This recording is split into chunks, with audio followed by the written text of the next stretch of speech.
নিজের স্বামী যদি ভালো না হয় তবে শ্বশুর বাড়িতে শ্বশুর শাশুড়ি যতই ভালো হোক কোনো লাভ নেই। বিয়ের পরে একটা মেয়ের সবচেয়ে অসহায় মুহূর্ত কখন জানেন? যখন আপনার কোনো ভুল নেই এটা জানা সত্ত্বেও আপনার স্বামী কখনোই আপনার পক্ষ নেবে না, উল্টো যারা ভুল করেছে তাদেরকেই সাপোর্ট করবে। আর তার মধ্যে যদি হয় স্বামী পরকীয়ায় লিপ্ত, তাহলে তো আর কথাই নেই, সেই মেয়েটার জীবন একটা নরকে পরিণত হয়ে যায়। বিয়ের রাতে বাড়িতে ঢুকতে না ঢুকতে শুনলাম আমার স্বামী নাকি তার মামাতো বোনকে পছন্দ করে। প্রায় 6-7 বছর ধরে তারা দুজনের সঙ্গে আছে, আর কিছুদিন আগে নাকি তার মামাতো বোনেরও বিয়ে হয়ে গেছে। আর এই কথাগুলো আমাকে অন্য কেউ বলেনি, কথাগুলো সবকিছুই আমার স্বামী আমাকে নিজে বলেছে। যদি এই কথাগুলো অন্য কেউ আমাকে বলতো তাহলে হয়তো বা এই কথাগুলো আমি কোনোদিনই বিশ্বাস করতাম না। আমার শ্বশুর শাশুড়ি পারিবারিকভাবে আমাকে পছন্দ করে নিজেরাই গিয়ে বউ করে নিয়ে এসেছে। আমার স্বামী যখন আমাকে এই কথাগুলো বলছিল তখন আমি আমার স্বামীকে শুধু একটা কথাই জিজ্ঞেস করেছিলাম, আপনি যদি রাজি না ছিলেন তাহলে কেন আমাকে বিয়ে করে নিয়ে এসেছেন? আর এই কথাগুলো যেহেতু বলবেনি তাহলে কেন বিয়ের আগে আমাকে কথাগুলো বলেননি? আমার জীবনটা কি এভাবে নষ্ট করার কোনো দরকার ছিল? প্রশ্নের উত্তরে সে দুইটা কথারই উত্তর দিয়েছিল আমাকে।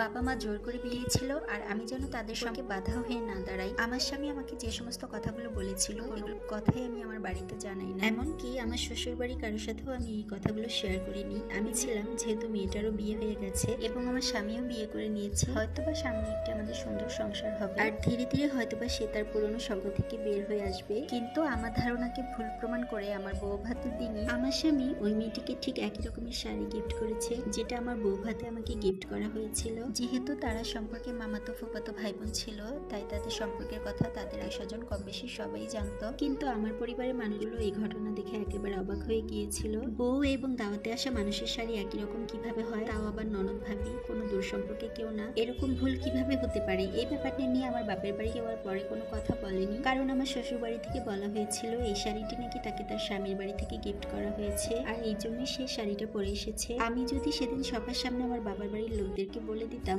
আমার স্বামীর আসল ঘটনাটি, তাহলে হয়তো আমার জীবনের এতগুলো বছর কখনোই নষ্ট হতো না। কিন্তু সেদিন ছাড় দিয়ে দেওয়ার কারণে আমার স্বামীর সাহস আরো দিনের দিন অনেক বেড়ে যায়। এরপর থেকে প্রায় সে আমার রুমে বসে আমার সামনে তার প্রেমিকার সাথে ফোনে কথা বলতো। এমনও অনেক সময় হয়েছে সে তাকে আমার বাড়িতে নিয়ে আসতো এবং আমার রুম থেকে আমাকেই বের করে দিয়ে তারা আমার রুমে থাকতো। যেহেতু মেয়েটির স্বামী বিদেশে থাকতো তাই মেয়েটি যখন ইচ্ছা তখনই আমার বাসায় এসে থাকতে পারতো। আমার শ্বশুর শাশুড়ি গ্রামে থাকতো, তারা মাঝে মাঝে আমাদের বাসায় বেড়াতে আসতো। আমার স্বামীর চাকরির সুবাদে আমরা শহরে ভাড়া থাকতাম আর আমাকে একা পেয়ে আমার স্বামী আর ওই মেয়ে এগুলো করার সুযোগ পেত। এভাবে দেখতে দেখতে আমার বিয়ে প্রায় 3 বছর হয়ে গেছে। আমার শ্বশুর বাড়ির সবাই ভেবেছিল আমার স্বামী ভালো হয়ে গেছে, আমার স্বামী হয়তোবা সংসারী হয়ে গেছে। 3 বছর পরে হঠাৎ একদিন আমার মা আমাদের বাড়িতে চলে আসে এবং এসে হাতে না হাতে ওই মেয়ের সাথে আমার স্বামীকে ধরে। এরপরই ঘটে যায় আসল ঘটনা। তাদের দুজনকে একই ঘরে দেখার পরে আমার মা তার পরিবারের সবাইকে ডাকে এবং পারিবারিক একটি বিচার বসে। আমার শাশুড়ি নাকি তার ভাইয়ের মেয়েকে কখনোই পছন্দ করতো না, তাই আমার স্বামীর সাথে বিয়ে দেয়নি। আর বিয়ের এতগুলো বছর যেহেতু হয়ে গেছে এখনো যেহেতু আমার স্বামী আমাকে মেনে নেয়নি, আমার স্বামী কখনোই আমাকে মন থেকে মেনে নিতে পারবে না, এই ব্যাপারটা আমার পরিবারের সবাই বুঝে গিয়েছিল। আর এরই এক পর্যায়ে আমাদের মধ্যে বিচ্ছেদ ঘটে যায়। আমার স্বামী আমাদের ডিভোর্সের কথা শুনে একেবারে আফসোস করেনি, উল্টো আরো খুশি মনে সে তাড়াতাড়ি আরো ডিভোর্সের কাগজে সই দিয়ে দেয়। এখন তারা দুজনে কোথায় আছে, কিভাবে আছে,